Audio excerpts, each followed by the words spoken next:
Guys দেখতেই পেতেছেন কিভাবে একটা মেসের পেটি দ্বারা এবং নাটরে উপরে একটা মার্বেল রেখে এটা কিভাবে ঘোরানো হচ্ছে, মেশিন দ্বারা ডিল দ্বারা ঘোরানো হচ্ছে এবং এটা ঘুরিয়ে ঘুরিয়ে এটাকে গলিয়ে দেওয়া হবে এবং আগুন জ্বলে যাবে। দেখেন একটু লক্ষ্য করেন, লক্ষ্য করলে বুঝতে পারবেন। ভিডিওটা সম্পূর্ণ দেখেন, তাহলে বুঝতে পারবেন না।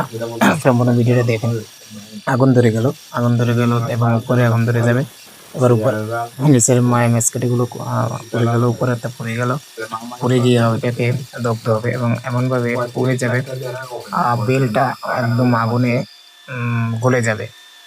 একটু দেখেন, ওই যে দেখেন আস্তে আস্তে করে ঢুকে যাচ্ছে লোহার নাটটা ভিতরে ঢুকে যাচ্ছে। ওই যে দেখেন গলে কিভাবে তাপ দ্বারা তাকে গলিয়ে ভিতরে ঢুকিয়ে দিচ্ছে, ঢুকে যাবে, তারপর ফেটে যাবে। ফেটে গেলে বেলটা কিভাবে ফেটে যাচ্ছে দেখেন।